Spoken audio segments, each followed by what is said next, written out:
آج ہم اسٹڈی کریں گے ڈس ایڈوانٹیجز آف فرکشن کے بارے میں، یعنی کہ فرکشن سے کیا کیا ڈس ایڈوانٹیج، کیا کیا نقصانات ہو سکتے ہیں۔ تو پہلے ہم یہ دیکھ لیتے ہیں کہ فرکشن کہتے کسے ہیں۔ فرکشن کہا جاتا ہے رگڑ کو۔ تو جیسے یہاں پر ہم اپنے سامنے ایک تصویر لے کے آئے ہیں کہ جب کوئی بھی دو چیزیں ایک دوسرے کے ساتھ ٹکراتی ہیں، یا پھر ہم کہیں گے کہ ایک سطح یا ایک سرفیس جب دوسری سرفیس کے اوپر رگڑ کھاتی ہے، تو اسے ہم کہتے ہیں کہ کیا ہوئی ہے،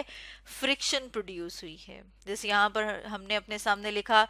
کہ force produced when two surfaces, یعنی کہ جب دو سرفیس، دو سطحیں ایک دوسرے کے ساتھ رب کرتی ہیں۔ جیسے کہ اگر ہم اس تصویر کو بڑا کر کے دیکھتے ہیں تو ہم دیکھ رہے ہیں کہ یہ ہمیں ظاہر کر رہا ہے ٹیبل کی سطح کو، ٹیبل کی سرفیس کو، اور یہاں پر ہم دیکھ رہے ہیں اس باکس کی وہ سائڈ جو ٹیبل کی سطح کے ساتھ رگڑ کھا رہی ہے۔ تو ہم دیکھ رہے ہیں کہ جب ہم اس کو تھوڑا بڑا کر کے دیکھتے ہیں تو ہمیں نظر آتا ہے کہ یہ جو سرفیس ہے یہ یوں بالکل سیدھی نہیں ہے، بلکہ اس میں کچھ جگہیں ایسی ہیں جو یوں اندر کی طرف گئی ہوئی ہیں، گڑے ہیں، اور کچھ جگہیں ایسی ہیں جو اونچائی کی طرف گئی ہوئی ہیں۔ مطلب کچھ اوپر کو جگہیں، کچھ نیچے ہیں، بالکل ہموار سطح نہیں ہے، بالکل سیدھی سطح نہیں ہے، رف سرفیس ہے۔ تو ہم دیکھتے ہیں کہ جو باکس ہے اس کی بھی اسی طرح سے ہے کہ رف سرفیس ہے۔ تو باکس کی ایسی جگہ جو کہ اس طرح سے ہوگی تو ہم دیکھتے ہیں یہ آپس میں ایک دوسرے میں پھنس جائیں گے۔ یہ رف سرفیس کی وجہ سے کیا ہوگا، اس کے موو کرنے میں یعنی کہ حرکت کرنے میں دشواری ہوگی۔ تو یہ جو ایک یہاں پر فورس ہوتی ہے جو کہ رگڑ کی وجہ سے پیدا ہوتی ہے، یا پھر ہم کہتے ہیں کہ جو رگڑ ہے بیسیکلی یہ کیا ہے، یہ فرکشن ہے، اور اس کی وجہ سے ہمیں چیزوں کو موو کرانے میں، حرکت کرانے میں دشواری ہوتی ہے۔ اور یہ کیا ہے، یہ ایک ڈس ایڈوانٹیج ہے فرکشن کا، کہ فرکشن کی وجہ سے ہمیں چیزوں کو موو کرانے میں زیادہ طاقت لگانی پڑتی ہے۔ تو یہاں پر ہم نے لکھا فرکشن اپوزز موشن، یعنی کہ یہاں پر ہم اس باکس کو، اس ڈبے کو دھکیلنا چاہتے ہیں یا اپنی طرف کھینچنا چاہتے ہیں تو ہمیں کیا کرنا پڑے گا، ہمیں زیادہ انرجی لگانی پڑے گی، تاکہ ہم زیادہ انرجی لگا کر اس آبجیکٹ کو، اس باکس کو موو کرا سکیں۔ تو اب اس کی وجہ سے ہوتا کیا ہے، اس کی وجہ سے ہماری جو انرجی ہے وہ تھوڑی سی ویسٹ ہو جاتی ہے، یعنی کہ انرجی جو ہے وہ ضائع ہو جاتی ہے۔ اور وہ ضائع کیوں ہوتی ہے، کیونکہ فرکشن کی وجہ سے ہمیں زیادہ طاقت، زیادہ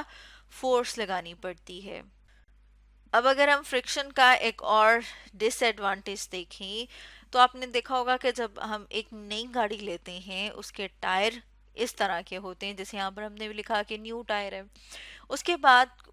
ہم دیکھتے ہیں کہ گاڑی جب چلتی رہتی ہے تو اس کے جو ٹائر ہیں وہ گھس جاتے ہیں، تو ہم نے یہاں پر لکھا ہے worn out ٹائر۔ کیوں اس طرح کے ٹائر ہو جاتے ہیں، اس کے اوپر جو یہاں پر لائنیں بنی ہوئی ہیں یا تھوڑے سے ابھار سے ہیں، وہ ابھار ختم ہو جاتے ہیں۔ یہ ابھار کیوں ختم ہو جاتے ہیں، کیونکہ جو فرکشن ہے جو کہ جو اس گاڑی کے ٹائر اور روڈ کی سرفیس یعنی سطح کے ساتھ موجود ہے۔ جیسے یہاں پر ہم دیکھ رہے ہیں کہ اگر ہم اس کو یہاں پر بلو کلر سے کر کے دیکھیں تو یہ والی جو جگہ ہے جو ٹائر کی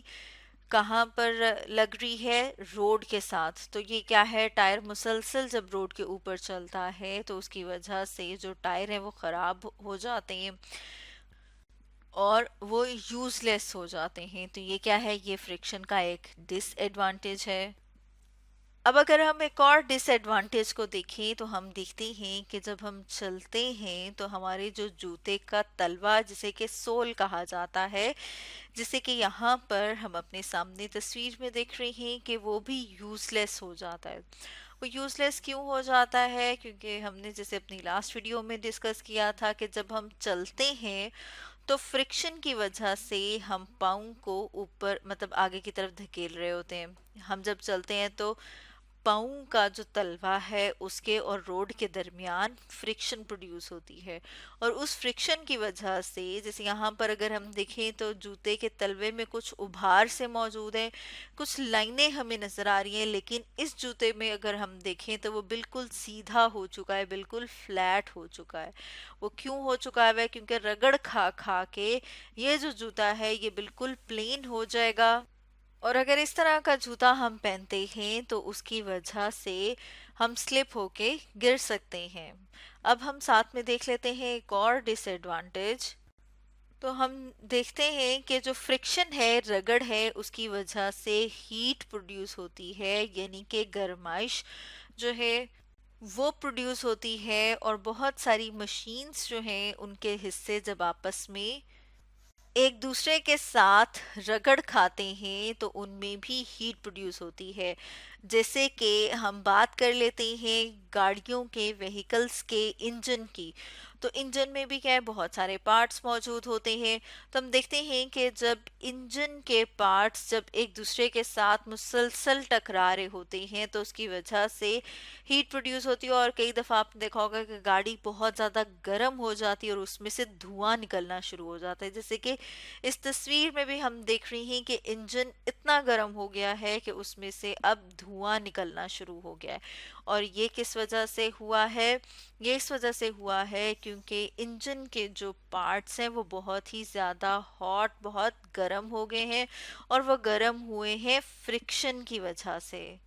جیسے کہ ہم بات کر رہے تھے کہ جو مشین کے پارٹس ہوتے ہیں وہ ایک دوسرے کے ساتھ ٹچ ہوتے ہیں، اور جب وہ ایک دوسرے کے ساتھ ٹچ ہوتے ہیں تو پھر اس کی وجہ سے کیا ہوگا کہ جیسے یہاں پر ہم دیکھ رہے ہیں کہ جب کوئی بھی مشین جو ہے اس نے کام کرنا ہے، اس کے مختلف حصے، مختلف پرزے جو ہیں وہ موو کرتے ہیں، اور جب وہ موو کرتے ہیں تو اس میں کیا ہوتا ہے کہ جو مختلف حصے ہیں وہ بار بار رگڑ کی وجہ سے، فرکشن کی وجہ سے ایک دوسرے کے ساتھ جب موو کرتے ہیں تو جیسے کہ یہاں پر ہم دیکھ رہے ہیں تو کیا ہوگا کہ وہ حصے اب آہستہ آہستہ خراب ہونے شروع ہو جائیں گے۔ فرکشن کا ایک اور ڈس ایڈوانٹیج ہم اپنے سامنے دیکھتے ہیں، جس میں ہم دیکھتے ہیں کہ جب بہت ساری مشینز ہیں ان کے جو پرزے جب ایک دوسرے کے ساتھ رگڑ کھاتے ہیں تو اس کی وجہ سے بہت زیادہ شور ہوتا ہے۔ جیسے کہ یہاں پر ہم دیکھ رہے ہیں کہ ہم جو ہے وہ سیمنٹ کو کاٹنے کے لیے ایک مشین استعمال کر رہے ہیں، اور اس مشین کو جب ہم آپریٹ کر رہے ہیں، جب استعمال کرتے ہیں تو اس کی وجہ سے بہت زیادہ شور ہوتا ہے، یعنی کہ نوائز پولوشن ہوتی ہے۔ تو یہ بھی ایک ڈس ایڈوانٹیج ہے فرکشن کا۔ تو اسٹوڈنٹس، آج ہم نے اسٹڈی کیا ڈس ایڈوانٹیجز آف فرکشن کے بارے میں۔